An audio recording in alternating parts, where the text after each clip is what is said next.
نحمده ونصلي ونسلم على رسوله الكريم أما بعد فأعوذ بالله من الشيطان الرجيم بسم الله الرحمن الرحيم وما خلقت الجن والإنس إلا ليعبدون صدق الله مولانا العلي العظيم وصدق رسوله النبي الأمين ونحن على ذلك لمن الشاهدين والشاكرين والحمد لله رب العالمين. سید السادات حضرت پیر سید اعجاز شاہ صاحب اور حضرت پیر سید شکیل احمد شاہ صاحب اور علماء کرام، مہمانان گرامی اور حاضرین محفل، میں اپنے عزیز دوست عزیزم منظور سعیدی صاحب کا شکر گزار ہوں کہ انہوں نے روایت و دستور کے مطابق اس برس کی اپنے والد محترم جناب نظر محمد صاحب سعیدی مرحوم و مقبول کی سالانہ فاتحہ اور اصالِ ثواب کی محفل میں مجھے بلا کر آپ دوستوں سے ملاقات کا ایک خوبصورت موقع پیدا کیا. اللہ تعالیٰ اپنے کرم سے ان کی یہ محبت بھی قبول فرمائے اور ان کے والد کے درجات بھی بلند فرمائے. دنیا سے رخصت تو ظاہر ہے ہر ایک کو ہونا ہے، موت سے فرار تو کسی کے لیے بھی ممکن نہیں ہے، لیکن خوش نصیب ہیں وہ لوگ کہ جب وہ دنیا سے رخصت ہوں تو کوئی ان کے لیے ایصال ثواب کرنے والا ہو، ان کی قبر کو ٹھنڈا کرنے کا سامان کرنے والا ہو، رب کی بارگاہ میں ان کی مغفرت کی دعائیں کرنے والا ہو، اور اس طرح ان کے لیے قبر کی حشر کی منزلیں آسان کرنے والا ہو.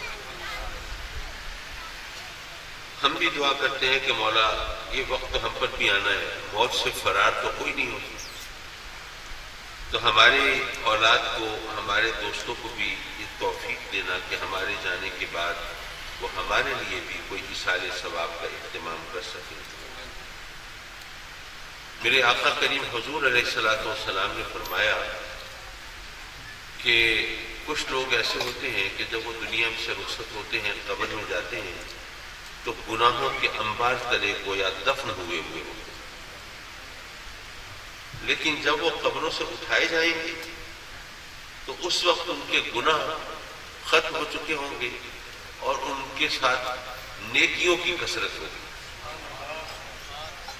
تو صحابہ کرام نے تعجب کا اظہار کیا کہ آقا وہ تو قبر میں جا چکے ہیں، اب نامہ اعمال تو بند ہو گیا، ان کا کھاتا تو کلوز ہو گیا، تو اب یہ تبدیلی کیسے آئی؟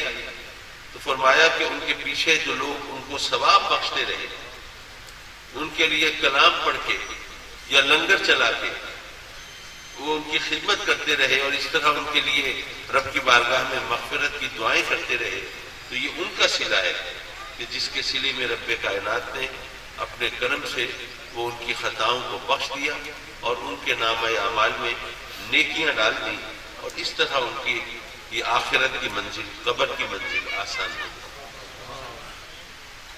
حضرات مکرم، وہ بھی یاد کیجئے کہ میرے آقا کریم نے بتایا کہ ایک شخص جائے گا قبر میں، اس کو عذاب ہو رہا ہوگا، تو ایک دن رب کائنات فرمائے گا فرشتوں کو کہ جاؤ اور اس کے جگہ تبدیل کر دو، جہنم کی بجائے اس کو جنت کی ہوائیں ملیں اور اس کو میری طرف سے انعام و اکرام ملے.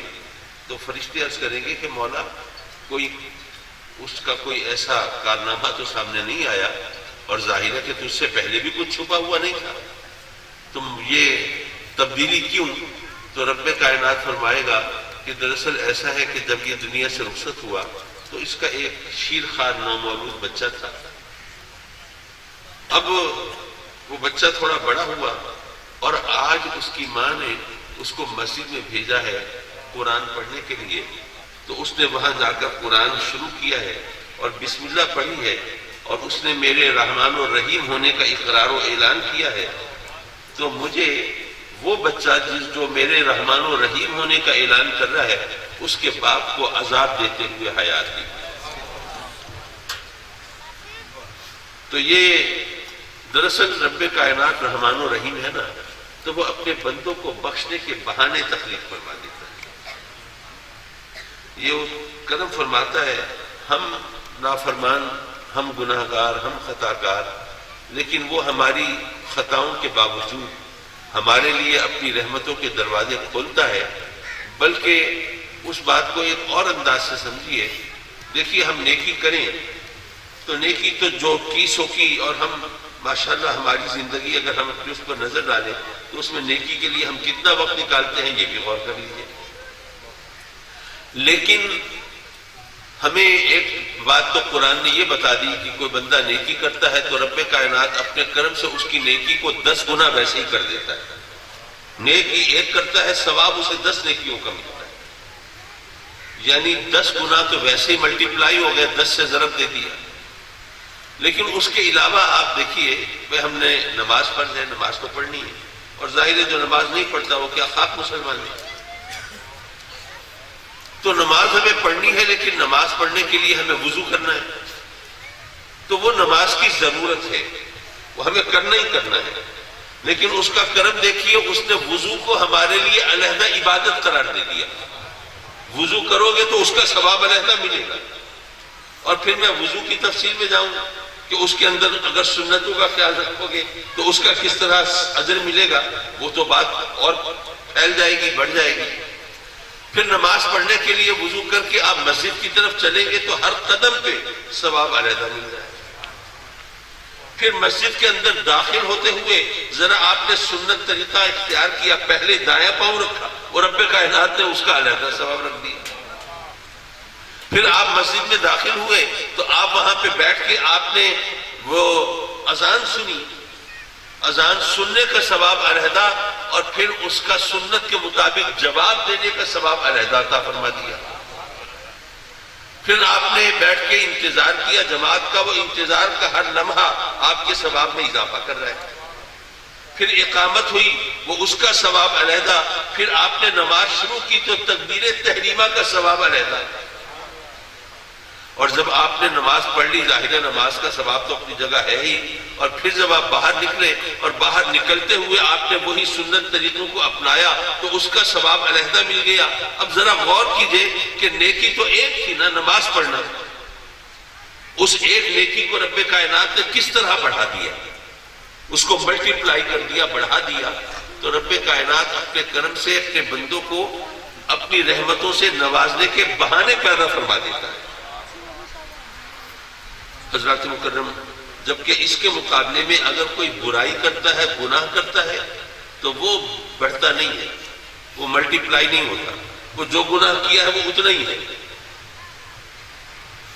جو رحمان و رحیم ہے، اچھا لیکن ہم مسئلہ یہ ہے کہ کہتے تو ہیں لیکن اس پر پتہ نہیں ہم یقین کس حد تک کرتے ہیں۔ یہ میں اگر آپ سے پوچھوں کہ کیا خیال ہے، ہماری ماں کیا ہمارا برا چاہے گی؟ ظاہر ہے ماں اپنی اولاد کا برا کیسے چاہ سکتی، لیکن ماں بہرحال ہم جیسی ایک انسان ہی ہے نا، اس سے غلطی بھی تو ہو سکتی ہے۔ ممکن ہے کسی چیز کو وہ ہمارے لیے اچھا سمجھ رہی ہو لیکن وہ ہمارے لیے اچھی نہ ہو، عین ممکن ہے کہ کسی چیز کو ہمارے لیے برا خیال کر رہی ہو لیکن وہ بری نہ ہو۔ لیکن ذرا یہ سوچئے کہ وہ ہستی جو ماں سے 70 گنا زیادہ محبت کرنے والی ہے، کیا وہ ہمارا برا چاہے گی؟ نہیں۔ جب وہ ہمارا برا نہیں چاہے گی اور اس سے ظاہر ہے کسی غلطی کا بھی امکان نہیں ہے، تو پھر ہم اس کی رضا پہ راضی ہو جائیں تو کیا یہ بہتر نہیں؟ جو وہ ہمارے لیے چاہے گی اس سے بہتر چیز ہم اپنے لیے چاہ سکتے ہیں، لیکن ہم اپنی مرضی چلانے کی کوشش کرتے ہیں، مولا ہمیں یہ چیز عطا کر دے، یہ عطا کر دے، یہ عطا کر دے۔ اگر ہم اپنی مرضی کو اس کی مرضی پہ قربان کر دیں تو اس سے بہتر اور کیا ہو سکتا ہے؟ حضرات مکرم، ہم جو چیز اپنے لیے چاہ رہے ہیں وہ ضروری نہیں کہ ہمارے لیے اچھی ہے. ہمارے بچے نے ہم سے فرمائش کی کہ یہ موٹر سائیکل دلا دے مجھے. اس کو سمجھایا کہ بھائی وہ پیسے نہیں ہیں، حالات بڑے تنگ ہیں، آج کل لوگوں کو روٹی کے لالے پڑے ہوئے، تمہیں موٹر سائیکل کی پڑی ہے. اس نے ضد کی، رونا دھونا کیا، تو رب کی بارگاہ میں شکایت کی، مولا وہ سنا ہے کافروں میں وہ دولت مند ہوتے ہیں کھرب ہا پتی، جو روزانہ اپنے بچے کو جہاز، ہوائی جہاز دلوا دیں، انہیں فرق نہ پڑے، اور میرے بچے نے وہ موٹر سائیکل مانگی ہے، مولا میرے پاس اس کے لیے گنجائش نہیں ہے. میں تو مولا تجھے ماننے والا، تیری بارگاہ میں جھکنے والا، سجدہ ہونے والا، تیرے محبوب کے نام کا کلمہ پڑھنے والا، مجھ سے تجھ سے بندگی کا اقرار کرنے والا، مولا ہم تو اسی طرح ترستی اور سسکتی ہوئی زندگی گزار رہے ہیں، اور وہ جو تیرے منکر ہیں، کافر ہیں، مشرک ہیں، منافق ہیں، کافر ہیں، وہ تو مولا عیش کرتے ہیں. کیا یہی ہے ہماری اوقات اور یہی انصاف ہے؟ لوگ کرتے ہیں نا شکایتیں. حضرات مکرم، دراصل ہم جو کہتے ہیں اس پر ہم صحیح طور پر عمل نہیں کرتے اور اس پر یقین بھی نہیں کرتے. اس طرح ہمارا ایمان تو ہے کہ وہ ہمارا رب ہم سے ماں سے 70 گنا زیادہ محبت کرتا ہے. یہ ایک جملہ تھا، ہم کہہ کے گزر گئے، لیکن اگر اس کو جس طرح ماننا چاہیے تھا مانا ہوتا تو پھر ہم اس کی بارگاہ میں کبھی اپنی منمانی کرنے کی کوشش نہ کرتے. اچھا، ماں سے بچے کبھی شرارتیں بھی کرتے ہیں، نافرمانی بھی کرتے ہیں، کبھی غصہ بھی دلاتے ہیں، اور کبھی ایسا بھی ہوتا ہے کہ بچے پر پہلے ماں روکتی رہتی ہے، ٹوکتی رہتی ہے، بیٹے یہ نہ کرو نہ کرو نہ کرو، کبھی غصہ آتا اٹھا کے تھپڑ بھی دے مارتی ہے. ایسا ہوتا ہے کہ نہیں؟ اگر ماں بچے کو تھپڑ مارے تو کیا بچہ جو ہے اس کی شکایتیں کرنے نکل جاتا ہے محلے میں؟ نہیں. پہلے تو حیران ہو کہ ماں کو دیکھتا ہے کہ ہمیشہ شفقتیں، محبتیں نچھاور کرنے والی، سینے سے لگانے والی، پیار کرنے والی سے مجھے تھپڑ مار دیا. پہلے اس کو شکایت بھری نگاہوں سے دیکھتا ہے، پھر اسی کے سینے میں منہ چھپا کے آنسو بہاتا ہے، اور ماں بھی پہلے سے زیادہ اس پر اپنی شفقت و محبتوں کا اظہار کرتی ہے. تو یارو، ہم سے اگر کبھی کوئی خطا ہو، غلطی ہو، ہم رب کی نافرمانی کریں اور رب کی طرف سے اگر کوئی ہمیں تنبیہ ہو تو ہم بھی اگر شکایت کرنے کی بجائے، وہ تو ماں سے 70 گنا زیادہ محبت کرتا ہے، اسی کی بارگاہ میں سر جھکا کے سجدے میں جا کے آنسو بہا کے اگر التجا کرے تو وہ پہلے سے زیادہ کرم فرمائے گا. بلکہ ہمیں یہ بتایا کہ اگر اس کا کوئی گناہگار بندہ اس سے توبہ کرتا ہے تو اس کو کتنی خوشی ہوتی ہے.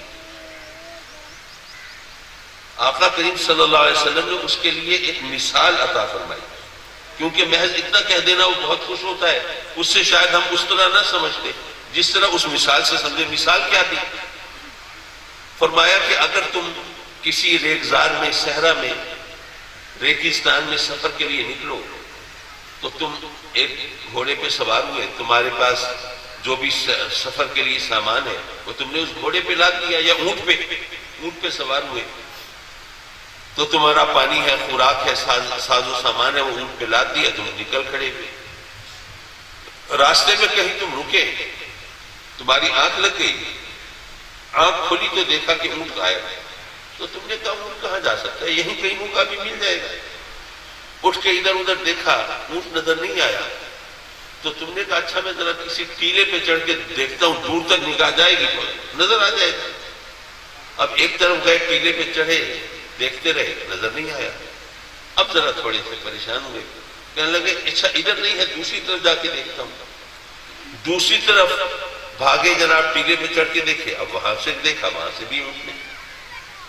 اب جناب پریشان ہو رہے ہو، اب بھاگ رہے ہو، دوڑ رہے ہو، پسینہ آ رہا ہے، پانی نکل رہا ہے، زبان پہ کانٹے کھڑے ہو رہے ہیں، تھک رہے ہو، کمزوری اور نقاہت ہو رہی ہے، اور ادھر پریشانی کی وجہ سے ذہنی حالت بھی تباہ ہو رہی ہے.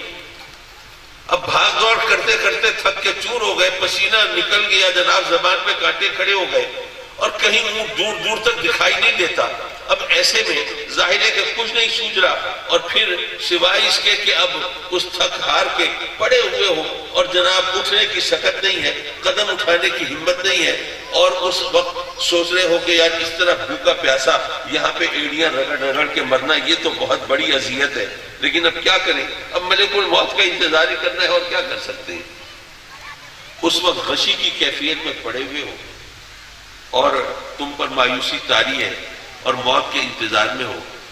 اتنے میں تمہاری ذرا آنکھ ذرا سی کھلتی ہے، تمہیں لگتا ہے کہ تمہارا اونٹ تمہارے پاس کھڑا ہے.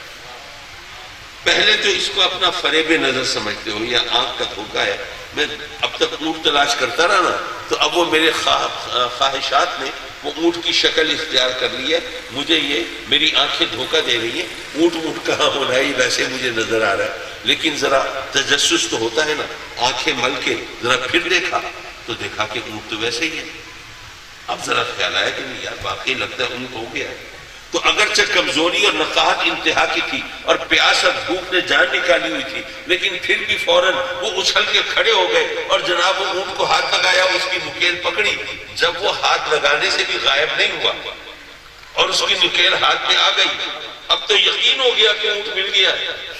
اب اس وقت ذرا خوشی کی کیفیت دیکھیے کیا ہوگا. میرے آقا کریم صلی اللہ علیہ وسلم فرماتے ہیں کہ اس وقت آدمی کا اپنے حواس و اعصاب پر قابو نہیں رہتا، کہنا کچھ چاہتا ہے، زبان سے کچھ نکلتا ہے. اس کی مثال میرے آقا کریم نے عطا فرمائی، فرمایا کہ وہ کہنا تو یہ چاہے گا کہ مولا تو میرا رب، میں تیرا بندہ، تو میرا آقا، میں تیرا بندہ، تو نے کرم فرمایا، میری زندگی کا سامان کر دیا. لیکن اس حواس باختگی کے عالم میں، اس خوشی کی کیفیت میں جب تمہارا ذہن زبان قابو میں نہیں ہوگا تو پھر زبان سے بے اختیار یوں نکلے، تو میرا بندہ، میں تیرا آقا.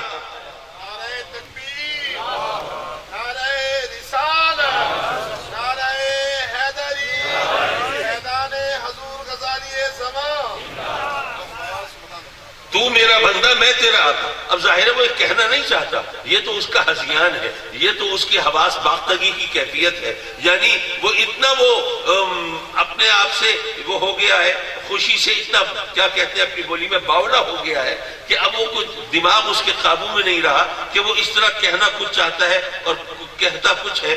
تو اس وقت آقا کریم فرماتے ہیں کہ اس بندے کی جو خوشی کی کیفیت ہوگی جب کوئی بہت گناہگار بندہ سچے دل سے اپنے رب سے توبہ کرتا ہے، معافی کا طلبگار ہوتا ہے، تو رب کائنات کو اس بندے سے بھی کہیں زیادہ خوشی ہوتی ہے اپنے بندے کے معافی مانگنے کی. اور یہ کیوں ہوتی ہے اگر ہم غور کریں تو ہمیں سمجھ آ جانا چاہیے.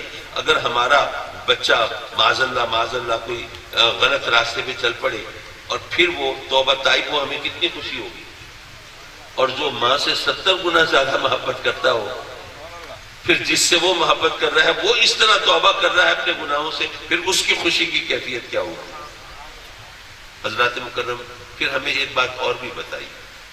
کوئی انسان ہے نا، توبہ کر لیتا ہے، اپنے گناہوں سے معافی مانگ لیتا ہے، اور گناہ توبہ کرتے ہوئے اس کی نیت صحیح ہوتی ہے، لیکن انسان بڑا کمزور ہے نا. کبھی شیطان کے مکر کا شکار ہو جاتا ہے، کبھی گناہ کے حسن کا شکار ہو جاتا ہے. گناہ کی لذت، گناہ میں لذت تو ہے، مزہ تو ہے، اور وہ جناب بے اختیار اپنی توبہ کو توڑ دیتا ہے، گناہ کر بیٹھتا ہے. اب گناہ کرنے کے بعد پھر اس سے خیال آتا ہے، اوہو میں نے تو اپنے رب سے وعدہ کیا تھا، میں نے تو توبہ کی تھی، میں کیا کر بیٹھا، اب شرمندہ، اب نادم. اب کسی بزرگ سے پوچھتا ہے کیا کروں، تو بزرگ بتاتے ہیں کہ بھائی کرنا کیا ہے، اگر اللہ تجھے سزا دینا چاہتا ہے کوئی اور تو نہیں بچا سکتا، تو اسی کی بارگاہ میں التجا کر پھر توبہ کر لے. تو آقا کریم فرماتے ہیں کہ اگر وہ دوبارہ توبہ کر لے، لیکن توبہ کرتے ہوئے نیت درست ہونی چاہیے. یہ نہ ہو توبہ کرتے ہوئے دل میں ہو کہ اچھا یار ابھی اس وقت سختی میں ہوں، ذرا مشکل میں ہوں، ابھی میں توبہ کر لیتا ہوں، پھر جب حالات ٹھیک ہوں گے پھر مزے کر لیں گے. نہیں، توبہ کرتے ہوئے اگر اس کی نیت درست ہے تو پہلے اسے توبہ کر کے توڑ دی، پھر توبہ کر رہا ہے رب کائنات، پھر اس کی توبہ قبول فرما لیتا ہے. فرمایا کہ وہ اپنی نفسانی کمزوریوں کا شکار ہوتا ہے، پھر شیطان کے مکر و فریب سے دوچار ہوتا ہے، اور پھر وہ اپنے گناہ کی کشش سے مجبور ہو کر پھر وہ توبہ توڑ دیتا ہے، اور پھر اسے خیال ہوتا ہے، پھر نادم ہوتا ہے، پھر شرمندہ ہوتا ہے، پھر اشبار ہوتا ہے، پھر سچے دل سے توبہ کرتا ہے، رب کائنات پھر اس کی توبہ قبول فرما لیتا ہے۔ حد یہ ہے کہ فرمایا کہ کوئی 70 بار یہ توبہ کر کے توبہ توڑ لے، لیکن پھر سچے دل سے توبہ کرے، رب کائنات 71ویں بار پھر توبہ قبول فرما لیتا ہے۔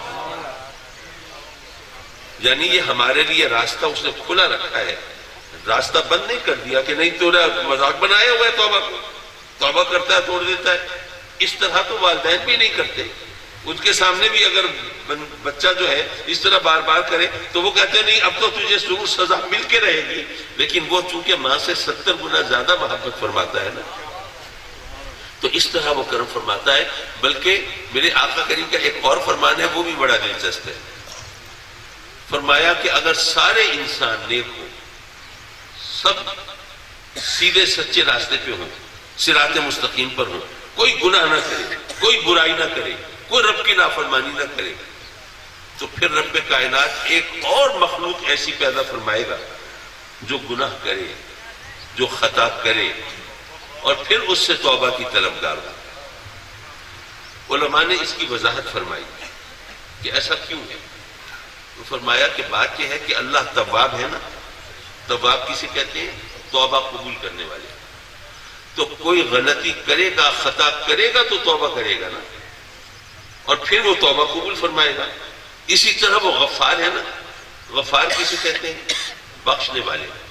تو کوئی گناہ کرے گا، اس کی نافرمانی کرے گا تو بخشش کا طلبگار ہوگا، تو وہ بخشے گا۔ تو اگر کوئی غلطی کرنے والا ہی نہ ہو، کوئی خطا کا ارتکاب کرنے والا ہی نہ ہو، تو اس کے تواب اور اس کے غفار ہونے کا اظہار ہی نہیں ہوگا۔ تو اللہ کی یہ صفات ظاہر تو ہونی ہے، تو اس کی ان صفات کے ظہور کے لیے ایسی مخلوق تو بہرحال چاہیے جو خطا کرے، گناہ کرے، لیکن پھر ان پہ نادم ہو، شرمندہ ہو، اس سے معافی کی طلبگار ہو اور توبہ کی خواستگار ہو۔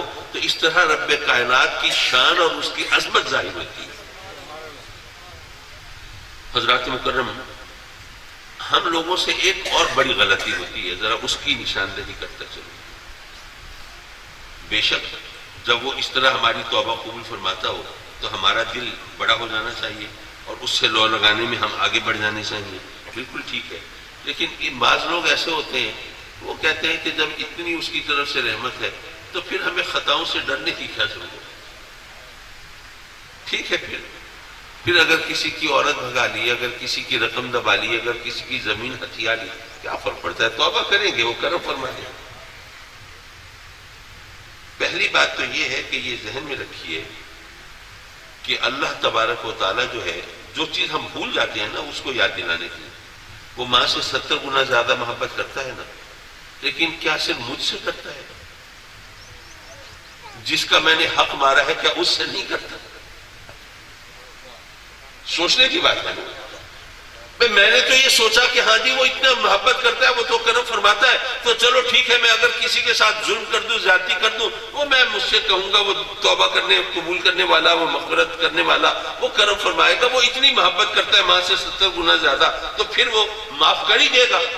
لیکن یہ بھول جاتے ہیں کہ جس کے ساتھ ہم زیادتی کر رہے ہیں، اگر ہم سے ماں سے مقابلے میں 70 گنا زیادہ محبت کرتا ہے تو جس کے ساتھ ہم نے زیادتی کی ہے اس سے بھی وہ اسی طرح محبت فرماتا ہے۔ اب یہ آپ سوچئے کہ جس سے ماں سے 70 گنا زیادہ محبت کی جاتی ہو، اس کے ساتھ کوئی ظلم کرے تو کیا رب کائنات کو غصہ نہیں آئے گا؟ کیا اس کا قہر و غضب حرکت میں نہیں آئے گا؟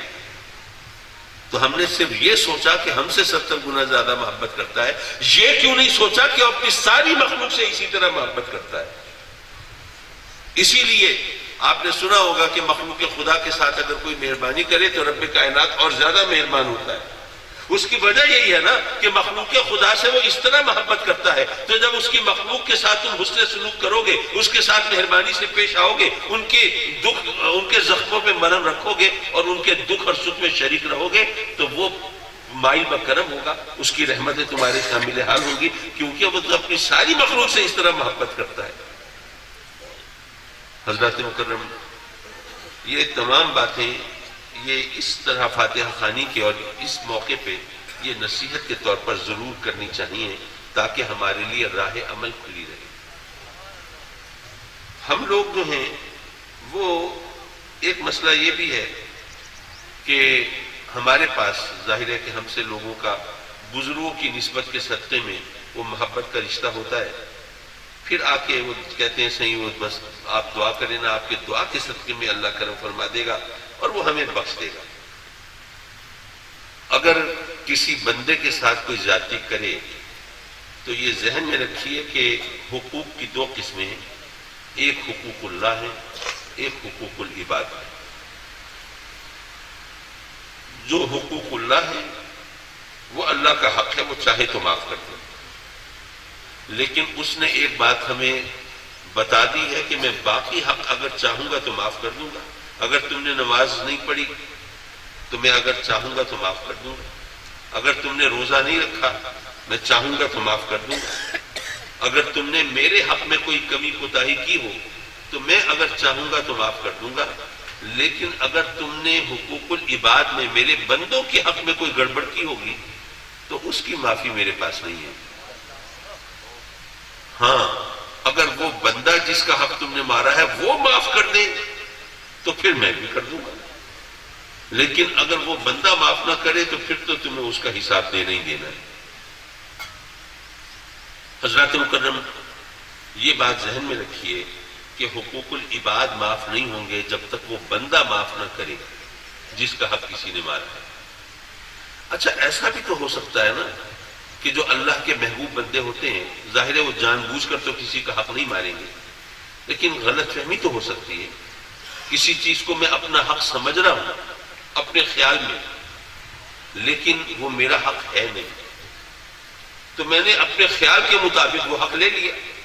اب میں نے تو اپنی دانش میں خیال میں صحیح کام کیا ہے، کسی کا حق نہیں مارا، لیکن حقیقتاً وہ میرا حق نہیں تھا، تو ظلم تو ہو گیا، دوسرے کے ساتھ زیادتی تو ہو گئی۔ تو ایسی صورت میں پھر کیا ہوگا؟ اب وہ جس بندے کا حق اس کے ذمے ہے، ظاہر ہے اس کے ذمے تو ہے، رب کائنات اس حق کو بھی خود معاف نہیں فرمائے گا، حالانکہ وہ قادر مطلق ہے، جو چاہے سو کرے، اس سے کون پوچھ سکتا ہے، لیکن اس نے قانون بنایا ہے، خود بھی اس کی پاسداری فرمائے گا اور اسے خود معاف نہیں فرمائے گا۔ اور اگر وہ اپنے اس محبوب بندے کو معاف کرانا چاہے گا تو اس بندے کو بلائے گا جس کا حق اس کے ذمے نکلتا ہے، اس کو بلائے گا اور اس سے فرمائے گا کہ بھئی یہ میرے اس بندے کے ذمے تیرا یہ حق نکلتا ہے، اگر تو یہ اپنا ایک حق اس کو معاف کر دے تو مجھ رب کائنات کے جتنے حق تیرے ذمے نکلتے ہیں میں تجھے معاف کرتا ہوں۔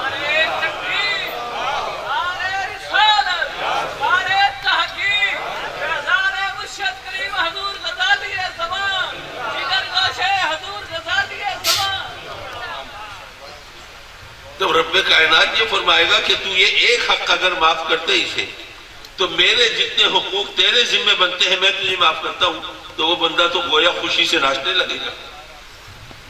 مولا یہ تو ایک حق ہے، میں نے اتنی نمازیں نہیں پڑھی تھی، اتنے روزے نہیں رکھے تھے، اتنا حرام حلال میں گڑبڑ کی تھی مولا، اتنی نافرمانی کی تھی، وہ سب تجھے معاف کر دے گا، تو مجھے معاف فرما دے گا، تو مولا مجھے تو اس سودا دل و جان سے منظور ہے۔